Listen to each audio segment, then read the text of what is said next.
જય માતાજી, જય સદીમાં મિત્રો. આજે ફરી નરસિંહભાઈ આવી ગયા છે આપણે ત્યાં ચા પીવા. આપણે નરસિંહભાઈને એક સવાલ પૂછશું કે નરસિંહભાઈ, તમને ખબર છે પેલા મોદી સાહેબ આવે છે નાની ગામમાં? હા સાહેબ, તો એ શું કરવા આવી રહ્યા છે? એ મોદી સાહેબ જે કોમ આવ્યું છે પણ એ સારું કરીને જ આવશે. એવું છે? હા, તો પછી બધા લોકો તો એમ કહીએ છે નરસિંહભાઈ કે લોકડાઉન આવ્યું છે, તો લોકડાઉન વિશે તમે બે શબ્દ કહેશો? હા સાહેબ, મોદી સાહેબ બેઠા છે એટલે કોઈ આનું કોઈ તકલીફ નથી. કોને મોદી સાહેબ જ્યાં સુધી છે ત્યાં સુધી લોકડાઉનનો કોઈ સવાલ નથી. અને મોદી સાહેબ લાભ જ ના દે એટલી મને ગેરંટી આપું છું હું એમને.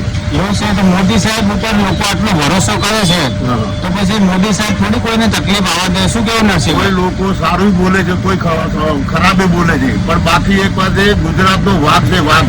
હા, મસ્ત વાત કરી હો, ખરેખર.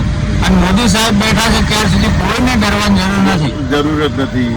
અને રમેશભાઈ, તમારે ચિંતા નહીં કરવાની. જ્યાં સુધી મોદી સાહેબ બેઠા છે ત્યાં સુધી તમારો ધંધો કોઈ દિવસ રોકાવા નહીં દે. શું કેવું નરસિંહભાઈ? હા, એકદમ ક્લિયર વાત છે સાહેબ.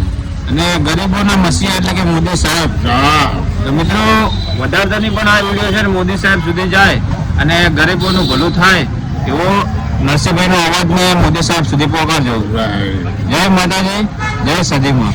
આ ઠીક આવે. ફરી મળીશું નવા બ્લોગમાં.